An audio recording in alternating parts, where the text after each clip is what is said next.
Merci, merci à toutes et à tous. Vous m'entendez tout d'abord? Je préfère Oui, vérifier. Oui, ça marche. Euh, je vais prolonger le propos de Béatrice. Je ne suis pas sûr que, si je puis dire, autour de la table, tout le monde sache précisément ce que veut dire la notion de droit culturel. Alors, je vais prendre un risque qui est un peu présomptueux, en tout état de cause très ambitieux, c'est d'essayer de résumer en deux phrases ce que pourrait être cette notion. Historiquement, pour faire très simple, et c'est peut-être un peu caricatural évidemment, les politiques culturelles, les politiques publiques de la culture ont visé à aider des projets qui étaient organisés pour des publics. C'est toute l'histoire de la démocratisation culturelle. En gros, les 30 Glorieuses et puis toute la suite, de Malraux jusqu'à Lang inclus, et encore jusqu'aux années, on va dire, 2000. La démocratisation culturelle. Plus de salles, plus de compagnies, toute une extraordinaire épidémie qui s'est développée à toute la France. Et c'est vrai que la France de l'offre, pour employer ce mot sur lequel nous pourrions revenir, de l'offre culturelle, des années 2010 est sans commune mesure avec la France de l'offre culturelle des années 1950-1960. Il y a eu une extraordinaire évolution avec très souvent cette logique faire pour des publics. On ouvre des salles pour des publics. On subventionne des créations qui vont être présentées à des publics. On fait pour des publics. La notion de droit culturel, si je voulais résumer d'une seule phrase, et là, c'est la même ambition un peu démesurée, c'est passer d'une logique de faire pour des publics à faire avec des personnes. On ne fait plus seulement pour, on fait avec. C'est un petit mot pour, c'est un tout petit mot avec. Mais ça change considérablement le paradigme pour réemployer un mot utilisé par Béat. On ne fait pas pour seulement, on fait aussi avec. Faire avec, ça veut dire associer le plus largement possible, et pas uniquement pour porter des barrières ou pour tenir des buvettes, associer le plus largement possible à tous les projets culturels, les populations qui peuvent être concernées. Mais passer de la notion de public à la notion de personne, c'est aussi quitter le simple consumérisme pour rentrer dans le vaste champ des émancipations.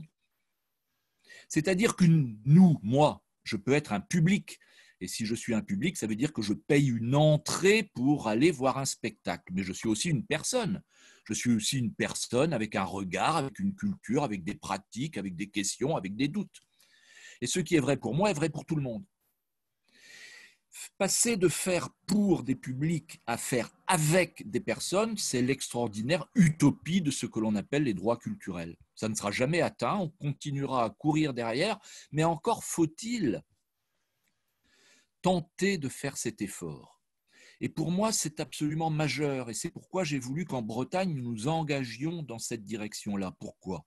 Pour une raison simple, c'est que c'est une question qui me semble au cœur même des politiques publiques de la culture, si l'on n'oublie jamais, si l'on a toujours à l'esprit que des politiques publiques de la culture, qu'elles soient menées par un État, qu'elles soient menées par une région, qu'elles soient menées par une collectivité territoriale, locale, c'est toujours avoir à l'esprit trois grandes lignes d'horizon, trois grandes utopies, l'émancipation individuelle, l'émancipation individuelle. On n'est pas que des consommateurs. Une œuvre participe de nos émancipations. On a tous et toutes à l'esprit une chanson, une musique qui nous aide quand ça va bien, quand ça va pas bien. On a tous des livres qui nous ont aidés à grandir. On a tous vu des films qui nous ont touchés, qui nous ont marqués, qui nous ont nourris. On a pu voir des pièces de théâtre qui nous ont amenés à réfléchir sur la vie, sur nous-mêmes, etc. C'est l'émancipation. On n'est pas que des publics, on est aussi des personnes. L'émancipation, c'est une des lignes d'horizon. Et puis, il y a une autre ligne d'horizon qui est très fracturée aujourd'hui, qu'on peut symboliser en utilisant l'expression faire société ensemble. C'est pas rien de faire société ensemble. Quand on est dans un festival, quand on vit ensemble des émotions partagées, il y a de la relation, il y a du partage, il y a du souvenir commun, il y a des concrétisations de commun, en quelque sorte. Faire société ensemble. Et là encore, la question sociale, elle est posée. Il faut toujours y réfléchir, parce que dans nos sociétés territorialisées, dans nos proximités, il y a toujours des gens qui vont dire « c'est pas pour moi ». Le théâtre, c'est pas pour moi. La musique, c'est pas pour moi. La danse, c'est pas pour moi. Mais si faire société ensemble, c'est un autre, c'est un combat auquel il faut toujours réfléchir. Et puis la troisième grande utopie, la troisième ligne d'horizon, c'est faire humanité ensemble. On n'a qu'une terre, on n'a qu'une humanité. Et ce qui se passe avec le réchauffement climatique nous le montre. Quand il y a des incendies en Amazonie, c'est aussi le climat en Basse-Bretagne qui peut en souffrir. Quand il y a un petit virus en Chine, c'est aussi l'hôpital de Quimper qui peut être rempli. Il n'y a qu'une terre et une humanité. Et on voit les mouvements de population. Et on n'est qu'au début de mouvements de population. Parce que la crise climatique va accroître ces évolutions-là. Est-ce qu'on peut se satisfaire de ce qui s'est passé à Lesbos? Est-ce qu'on peut se satisfaire de ce qui se passe en Méditerranée depuis plusieurs années? Faire humanité ensemble. Et ça aussi, ça touche directement la vitalité culturelle. Parce qu'on ne vit jamais en autarcie. Parce que toutes nos pratiques culturelles se sont enrichies des ailleurs. Moi, j'ai répété ça 1000 fois, et je vais le faire donc 1001 fois. Je suis comme Béat, d'ailleurs, d'une certaine manière, pour des branches de sa généalogie originaire de Guingamp. À Guingamp, il y a une danse traditionnelle que tout le monde connaît, c'est la dérobée. Ma grand-mère dansait la dérobée. Voilà. Eh bien, j'ai appris, après le décès de ma grand-mère, malheureusement, que la dérobée était une tarentelle d'Italie du Nord ramenée par des soldats de l'armée napoléonienne. Voilà, une danse traditionnelle qui arrive des ailleurs. Mais c'est toutes nos pratiques culturelles. La guitare électrique de Danar Braz, elle arrive pour nourrir la tradition culturelle bretonne autour d'Alan Stivell.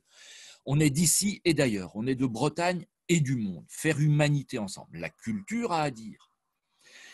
Eh bien voilà, pour moi, et c'est le combat des années à venir et des décennies à venir, c'est un combat éminemment démocratique. C'est le combat des droits culturels, l'émancipation, le faire société ensemble, le faire humanité ensemble, pour quitter la seule logique de l'offre et de la demande. Parce que la logique de l'offre et de la demande, elle est formidable, il y a des salles partout, mais on sait qui les fréquente. Et on ne peut pas s'en satisfaire. On ne peut pas s'en satisfaire. Quand je vais dans les grandes scènes labellisées par le ministère de la Culture dont parlait Béat tout à l'heure, eh bien je connais beaucoup de monde. Et ça m'inquiète toujours quand je connais beaucoup de monde. J'aime bien aller dans des lieux où je connais personne. Ça veut dire que ce sont les gens du coin qui y sont. Et c'est bien aussi quand les gens du coin sont dans des lieux d'exigence, de création, de frottement, de doute, bref, des lieux d'émancipation. Voilà en guise d'introduction, cher Fauroux.